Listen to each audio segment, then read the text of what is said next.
6세 꼬마 유튜버 월 수익 37억 원이 의미하는 것. 책 읽는 사자. 사례 1. 한국인 6세 꼬마 유튜버가 월 37억 원의 유튜브 광고 수익을 올렸다. 더 나아가 그 유튜브 수익으로 청담동 100억짜리 빌딩을 샀다. 보람이가 그 주인공이다. 보람이의 유튜브 채널 보람튜브 구독자 수는 2650만 명이다. 시청자의 95% 이상이 해외 아이들이며 보람튜브 영상들은 한때 3천만 뷰를 기록했다. 조회수가 높은 영상은 무려 5억 회를 넘긴 것도 다수이다.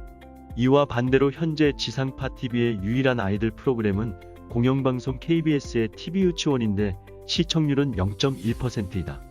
전문가가 투입된 공중파 프로그램 수십억 제작비가 회수될지 미지수다.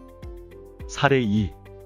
2019년 대한민국 국민 1000명에게 설문조사를 한 결과 저녁 7시 이후 어떤 미디어를 즐겨보십니까? 라는 질문에 57%가 유튜브를 즐겨본다고 했다. 지상파는 19%, 케이블 TV가 9%, 넷플릭스가 5%이다.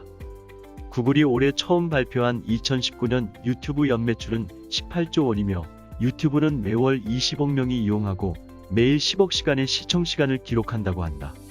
DVD 대여 사업으로 시작한 넷플릭스의 현재 시가총액은 하나로 약 246조 9,900억 원이다. 한때 7,300억 원을 넘었던 KBS의 광고 매출은 이제 3,000억 원을 넘기지 못하고 있고 심각한 적자 경영을 견디다 못해 KBS 사장이 국회에 출석해 시청료 인상을 요구하는 일까지 벌어졌다. 사례 3. 2019년 미국 소매점 약 9,300곳이 문을 닫았는데 이는 전년 대비 59% 증가한 수치라고 한다.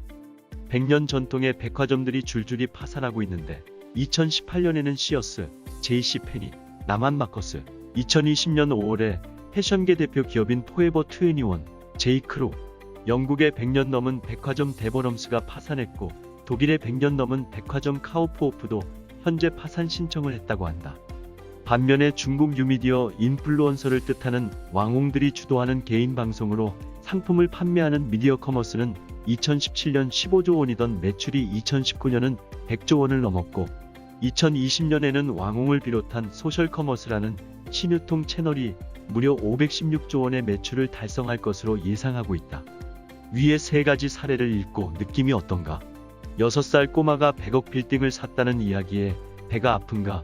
아니면 그 무한한 가능성에 심장이 뛰는가? 지상파와 케이블 TV를 합친 것보다 약 2배 이상의 영향력을 끼치고 있는 유튜브의 승승장구는 어떤가? 또 100년 전통 백화점은 추풍낙엽처럼 줄줄이 파산하고 있는데 아무런 제도권적 검증도 안 된 SNS 인플루언서들이 직접 물건을 파는 시장 규모가 수십 수백조 단위라는 것에 대해서는 어떤가? 무엇이 메인스트림인가?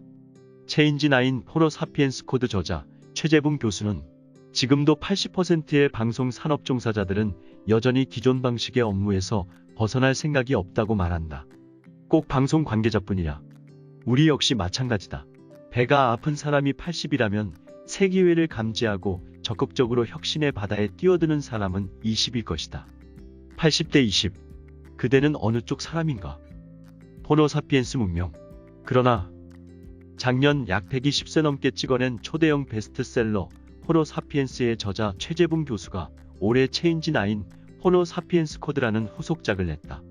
현재 경제 경영 서적파는 삼성전자 권오현 전 회장의 책 초격차 리더의 질문과 넷플릭스 CEO의 책 규칙 없음이 등장해서 이 책은 주춤하고 있으나 그럼에도 호모사피엔스 관련 유튜브 강의와 일권과 이권 누적 판매 부수를 따져보면 절대 만만치 않은 돌풍을 일으킨 책이라 할 수 있다.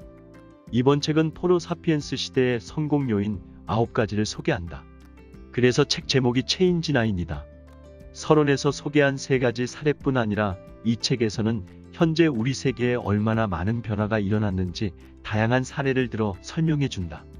예를 들어 2017년 롤드컵 결승전 시청자 수가 약 8천만 명이었는데 그에 반해 2018 평창 동계올림픽 기간 중 최고 시청률 기록 시 시청자 수는 1000만 명이었다는 비교 분석이나 2017년 46.5%였던 모바일 금융서비스 사용자 비율은 2018년 63.5%로 급등하고 그중 20, 30, 40대에서는 80%에 육박하는 비율이 50대에서도 처음으로 50%가 넘는 비율이 모바일 뱅킹을 이용한다는 예시와 함께 이미 은행 기본 업무 창구 처리 비중은 10% 이하로 떨어졌는데 반해 카카오뱅크는 지점 하나 없이 서비스를 개시했고 2년 만에 1100만 명의 고객을 모은 것은 물론 곧바로 흑자로 전환했다는 소식이나 2019년 총 광고비 13조 9천억 원 중 방송 광고비는 3조 4천억 원, 온라인 광고비는 6조 5천억 원으로 이미 크게 역전되었다는 소식 등 스마트폰을 통해 우리 사회가 변화했다는 것은 알고 있었으나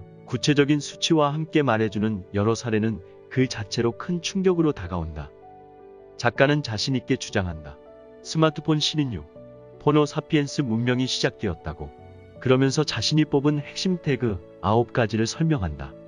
논지 자체가 매우 과감하다. 책 전반적인 컨셉이 유발 하라리의 사피엔스의 영향을 받았나 싶기도 하다. 하기야 8만 년의 역사에 호모 사피엔스 시대의 종말을 선언하는 꼴인데 호모 사피엔스 문명이라는 말 자체가 얼마나 혁신적인가. 그러나 아무래도 대중 서적이라 그런지 논하고자 하는 거대 담론에 비해 논거가 촘촘하지 않고 논지의 초점을 변화 그 자체에 맞추다 보니 지식적 진보주의자의 확증 편향적 요소가 더욱 확대되는 느낌도 강하다. 마치 성경적 세계관에서 헤엄치면서도 자신들이 하나님을 지워버리는데 성공했다고 주장하는 계몽주의자들의 낯뜨거운 자신감과 같다.